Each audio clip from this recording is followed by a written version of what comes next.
we have like a formula for how you're supposed to pitch a VC, and entrepreneurs try to follow that formula and create a TAM slide that has a TAM and a SAM and a TOM and different, ways of sizing the market.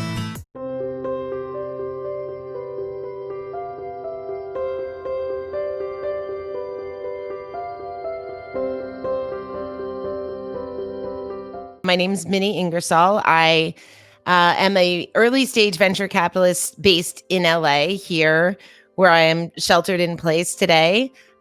Before that, I was an entrepreneur. I started my own company. It's called Shift. If you go to shift.com, it's an online marketplace for used cars.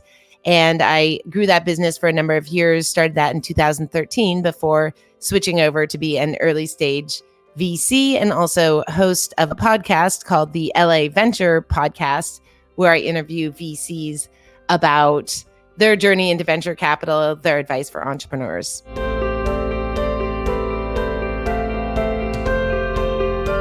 I studied computer science back in the 90s and became a product manager at Google in 2002. And then I stayed at Google for when I left, it had been a third of my life. So I stayed there almost 12 years.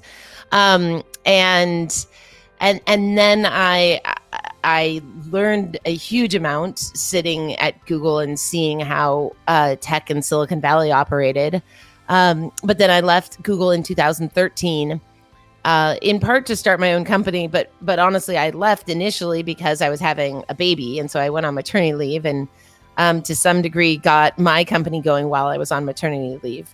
And then I just got incredibly hooked on the entrepreneurial experience of just being able to build something from scratch and move really quickly, incredibly quickly, and drink from the fire hose and learn so much about how to build a company. I'd learned about launching products, but launching a company was a whole new set of challenges. So I did that for a number of years. And then just recently, maybe a year and a half ago, I switched sides from being an entrepreneur and raising a lot of capital to being a VC and investing into entrepreneurs.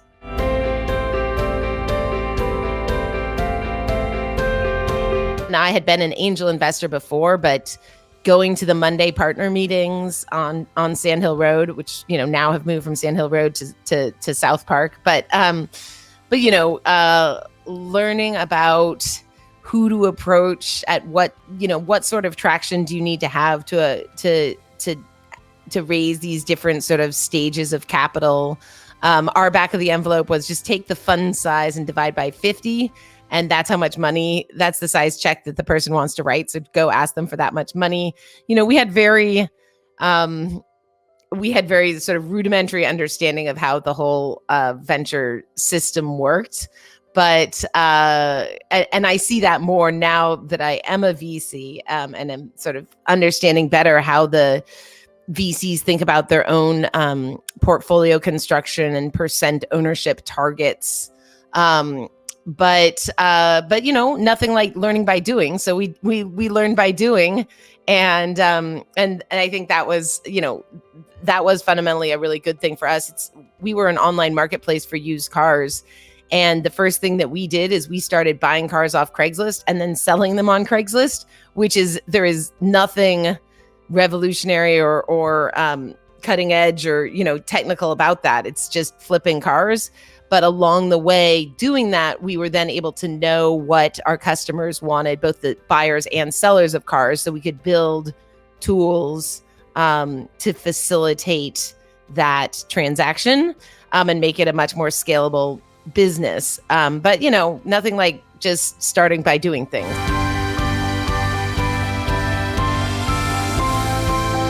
The number one thing I invest in is entrepreneurs as opposed to industries. But because my background is all in software, and I have two partners who both have built large software and data businesses, that is generally what we invest into because that's what we understand. That's where we think we can add value. We don't do a lot of consumer investing because fundamentally we understand when there's a moat that is a software or data moat. Our favorite thing is an entrepreneur who deeply knows an industry and then can understand where the leverage is to apply a better solution, better technology, better distribution, better business model to that industry. So some examples might be we have a automated consumer debt collection business. We have a business that uses satellite imagery to do better crop yields for agriculture. And so, I would never say my thesis is to go find better consumer debt collection businesses. My thesis is to find entrepreneurs who know those businesses better.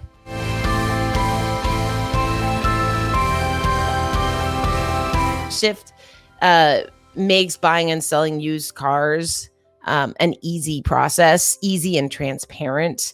And, a lot of people, it's kind of amazing how someone hasn't solved the used car pricing problem before.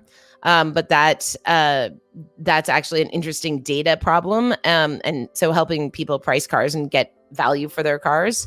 But I think as a VC, I still think that there are so many great entrepreneurs who sometimes they're able to get some capital committed to their idea, but it's hard to still find lead investors.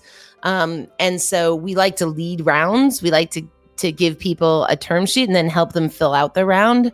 So a lot of the entrepreneurs that we're investing into are raising, say, a $2 million round. We might lead that with a $700K check and then help them fill out that round. But we'll lead in terms of writing the term sheet and setting the terms. And so, fundamentally, our business is about helping entrepreneurs build the thing that they build their vision.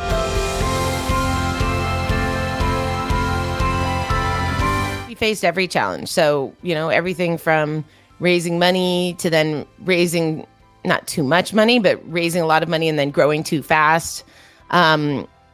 We had to, at one point we had to do a RIF, a reduction in force because we'd grown too fast and didn't actually have the business model right. I mean, we thought we had the business model right. And, there's subtleties of having a business model correct. In our case, we were selling cars. And then when we layered in really selling financing and insurance, it became a much more complicated sale. And so we had to rethink our business model, and that meant rethinking our employees. And that was extremely hard. It was a lesson in sort of not giving up. And the last thing I wanted to do was to go to bed knowing that the next day I was going to have to surprise people by doing layoffs. And that was extremely terrifying. And then we did it and got through it and then raised a subsequent round of funding because our business needed to make some hard choices. I mean, but we faced every challenge from just like getting our first warehouse and then realizing it was full of pigeons that were crapping on our cars, it was, it was a real life entrepreneurial experience.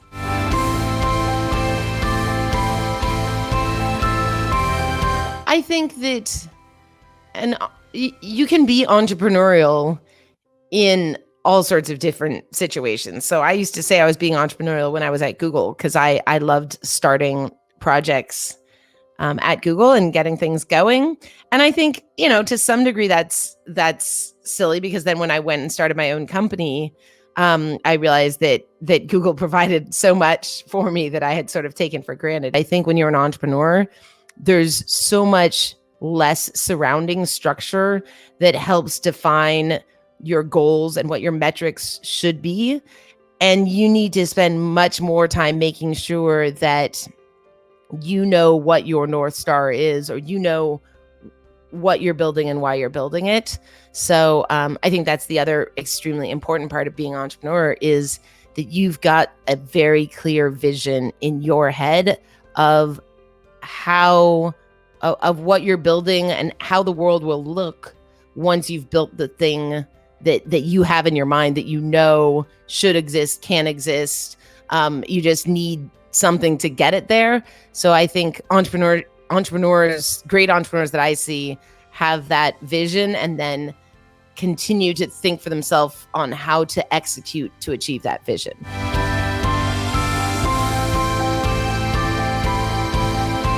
it's often in retrospect that I really understand what my big fears or what was really holding me back. And once I can articulate them, they almost lose their hold on me. So there's nothing really hot for me right now. But I think that a lot of times in my entrepreneurial journey, things were not fun. Things were not things that I wanted to do. But there was an aspect of needing to sort of put one foot in front of the other continuously until we got through the hard times, because it really wasn't a roller coaster in terms of all of the good stuff that we were able to build wouldn't have been possible if we hadn't kind of slogged through some of the really hard times.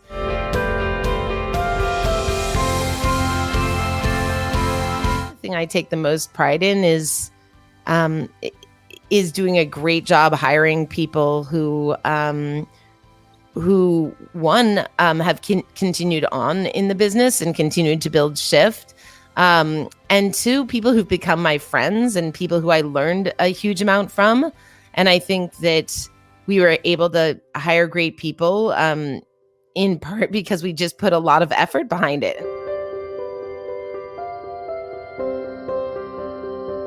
One thing I did learn that I thought I've gotten much better at is using my board well, so much as big, important questions that we needed to answer often got demoted lower on the priority stack because there was so much immediate work that needed to be done.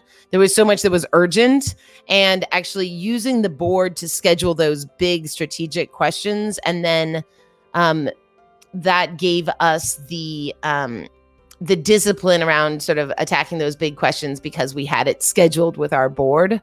That was one of the things that I've definitely gotten better at.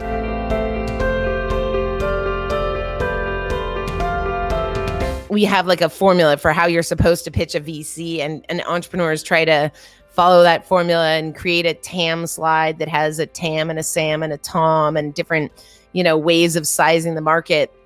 And I think I would say that it is helpful to know what a VC will expect, but really the VC is not your customer.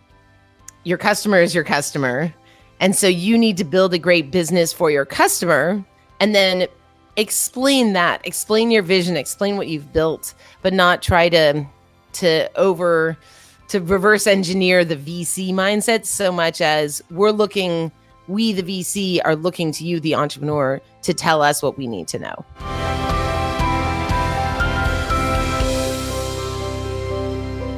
Or we felt there was a need to fundraise that meant that we were trying to get into the mindset of the VC and sort of treat the VC as our customer. And so that's a mistake that we made that I think I would encourage entrepreneurs not to make, where we say, we need to build a mobile app because VCs will want to see us have a mobile app. But really, we didn't, in our heart of hearts, believe that we needed a mobile app, but we were trying to sort of build for funding as opposed to build for our customers.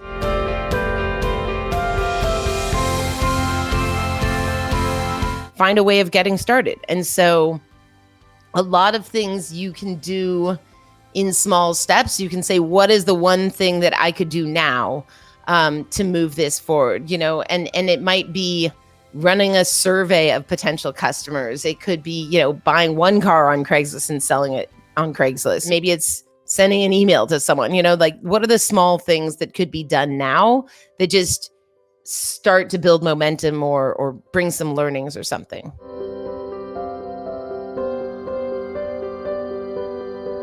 I host a podcast where I interview VCs of all different sorts and ask them, what their advice is. And one of the VCs I was just interviewing, he said he calls it the farmer's market test. And I think, that doesn't have to literally be true, but I think that there's just the aspect of you don't need to build everything all at once. And so can you get something to a stage where, even if it's just a PowerPoint or a product that could be taken to a farmer's market.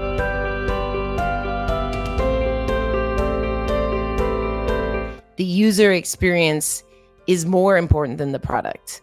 And that first experience of the user design that can be more important than a product with all the bells and whistles and, every functionality built in. So certainly a key part of any product being built is thinking through that user experience and how that's designed.